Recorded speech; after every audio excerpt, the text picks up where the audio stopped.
এখনো হিন্দিতে।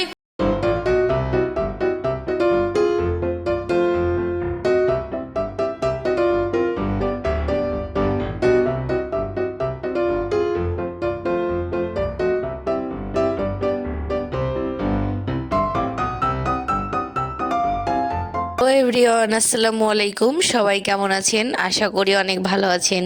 আর আজকে আমি হঠাৎ করেই চলে এসেছি রাজশাহীর বাটার মোড়ে, যেখানে রয়েছে এক অসাধারণ বার্গারের দোকান। এখানে এসে আমার তো বার্গারের দোকান দেখেই খুব খিদে পেয়ে গেল, কারণ আমি বার্গার খেতে অনেক ভালোবাসি। কম বেশি এমন অনেকেই আছে যারা আমরা বার্গার খেতে খুব ভালোবাসি, তাই ভাবলাম যে এখান থেকেও একটা বার্গার টেস্ট করে দেখি।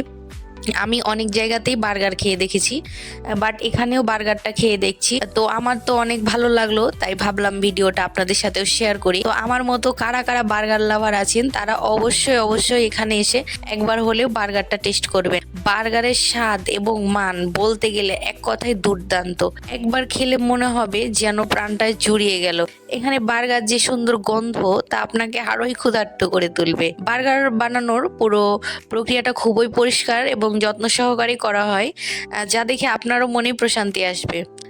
আমি অনেক জায়গাতেই বার্গার খেয়েছি, কিন্তু এখানকার মতো বার্গার স্বাদ আমি আসলে কোথাও পাইনি। এখানকার পরিবেশ সেবাগুলো অবশ্যই অনেক সুন্দর।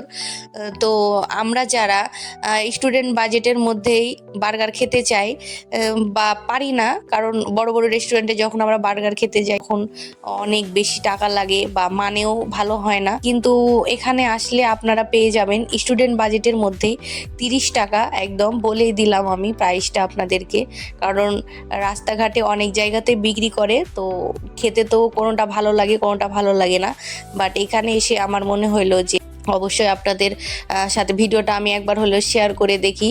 আপনারা এখান থেকে অবশ্যই বার্গার খাবেন, খেয়ে দেখবেন যে কত ভালো লাগছে। আশা করি আপনাদের অনেক ভালো লাগবে। আমরা রাস্তার পাশে অনেকেই বার্গার খেতে চাই না, ভাবি যে ধুলো বালি ময়লা আবর্জনা পড়েছে, জন্যে আমরা অনেকেই রাস্তার পাশের বার্গারগুলো খেতে চাই না। আমরা বার্গার খেতে হলে বা কোনো ফাস্টফুড খেতে চাইলে আমরা রেস্টুরেন্টে চলে যাই, এখানেই খাই সাধারণত। তো আমার মনে হলো যে এখানে খুব পরিষ্কার বা খুব শুদ্ধতার সাথেই বার্গারগুলো পরিবেশন করা হচ্ছিল। ভাইয়া সবাইকে বার্গারগুলো পরিবেশন করছিলেন, আমার দেখে তো অনেক ভালো লেগেছিল। ভিডিও এই পর্যন্তই। সবাই ভালো থাকবেন, সুস্থ থাকবেন আর দোয়া করবেন আমার জন্য। আল্লাহ হাফেজ।